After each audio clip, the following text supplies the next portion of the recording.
The last time we had Notre Dame quarterback commit Steve Angeli on our YouTube show was when he committed to the Fighting Irish. So he's back, and there's a lot to talk about when it comes to Notre Dame football recruiting in the 2022 class, especially for when you take a look at what's happened in the past week and a half.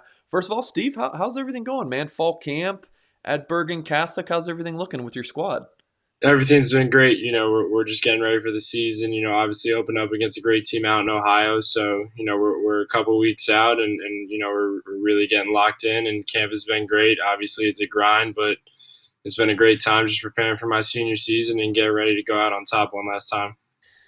So it was a little bit of time between, the last receiver you guys had committed. Of course, Amarian Walker made his pledge in March when you committed. It was pretty close, the time frame there. And then, Notre Dame went a while, got a couple of commitments here to talk about. So first up, Tobias Merriweather. So, we wanted to bring Steve on so he could give his takes on these, new commitments he's going to be thrown to one day. So, Tobias Merriweather, tell us about, his recruitment, how this came together in your eyes.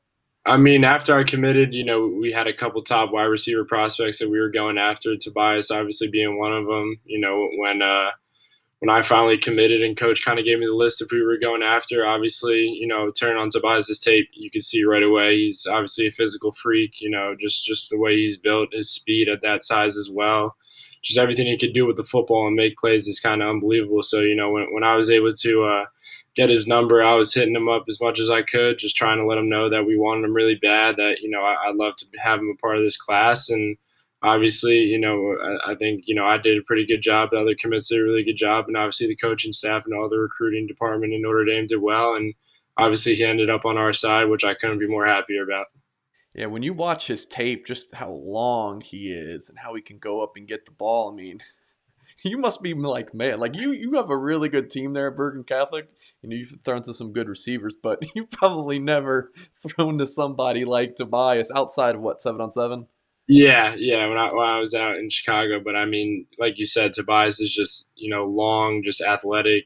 Obviously, he goes up and gets the ball right there. But I mean, just his size and compared with his speed and his catching ability, the way he runs routes, it's obviously it's kind of it's like a generational talent when you see him and kind of the way he moves at his size. It's really unbelievable.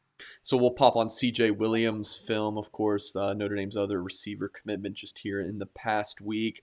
But first, got to ask you about how these two guys can, not compare, but in the same offense. It seems like, I have Tobias at the boundary, CJ either out to the field or in the slot. What's your take on how these two guys pair together? Yeah, I mean, when you put Tobias, in a one-on-one matchup, he's going to win that matchup every time, no matter what route it is, if he's to the boundary, or the one-sided guy, I mean, he's going to win that jump ball. He's going to win that slant route. He's going to get open over top or just win his isolation route. But obviously, CJ can kind of do a little bit more of play inside and outside. So, I mean, when you see CJ play, obviously, same thing as Tobias. Obviously, they're both super talented players, super, hardworking guys. And when you see them on the field, obviously they're matchup problems no matter where they line up. So having both those guys on the field at the same time is kind of really scary to think about, having those options of just getting the ball in the playmaker's hands. And obviously CJ can line up on the outside and inside. And,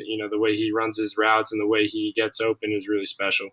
Heck of a receiver class so far for Notre Dame. Tobias Merriweather, C.J. Williams, of course, Amarion Walker, the speedy, lanky receiver from New Orleans. Now we have C.J. Williams tape popped up on the screen.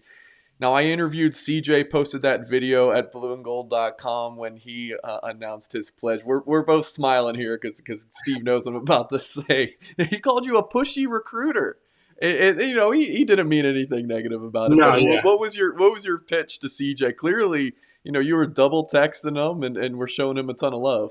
I mean, I'd rather be called a pushy recruiter than a lazy recruiter. So, if I'm a little over the top with some guys, hey, I mean, it worked out, talking to CJ and everything about the article, joke around. He said me and Coach Reese kind of recruit the same way. So I'll take that as a compliment, and then my abilities to recruit. But I mean, it worked out, getting both those guys on the board with Amarion. I mean, obviously this class is becoming something special. And obviously, this receiver group is going to be something really special that Notre Dame hasn't seen in a little bit. Obviously, the class before us had a lot of talented guys, and we're just continuing to bring that along. And I mean, right now we're at a great start, and this receiver class is really coming along, and not even to mention, all the other recruits we have in the class. What's a life as a Notre Dame quarterback commit? I'm curious from like a local standpoint, right? Because you got two sides of your life. You got this local everyday life in New Yeah. Jersey, and then there's the national attention that you get on social media, you get from reporters.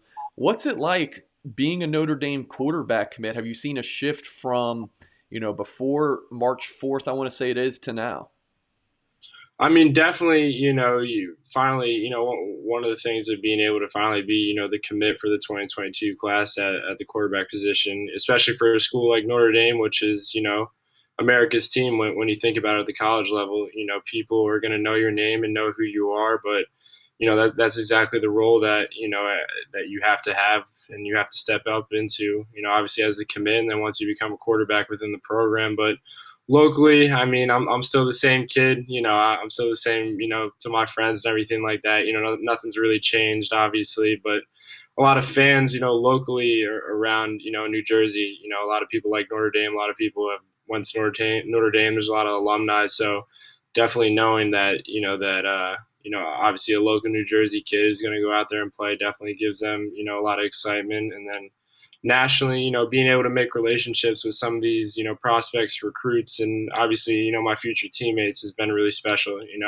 Being able to build these relationships that, obviously I never thought I'd get to know a kid from California, a kid from Washington, kids from Texas, Louisiana, wherever it may be, all corners of the country. So those relationships I've been building, and obviously trying to, build this class with those guys, and it's been really special. And then being able to talk to people like you, and all these reporters. I mean, it's been special. I'm obviously very blessed to be in this position, and it's a really special position that I'm in. But it carries a lot of weight, and it's a lot of responsibility to make sure you're doing the right thing, and obviously keeping my grades up, and just trying to be the same person I was before I was the commit, and obviously just build my character and continue to keep growing as a person, as a football player. That's Steve Angeli, Notre Dame's quarterback commit from Bergen Catholic in New Jersey. We bring him on the YouTube channel because he's just such an excellent interview. And I just want to share this with everyone, just how awesome Steve Angeli is to talk to. So I will see you soon, my friend. I think 3 weeks Yeah, from Saturday. I'll see your game. You yeah. guys are playing Smyrna, I believe, a Delaware team. I will be there, or September 4th. But I will be there. Really looking forward to seeing you and, of course, your teammate Jaden Bellamy. Steve, appreciate you coming on and talking with us, man. Thank you so much.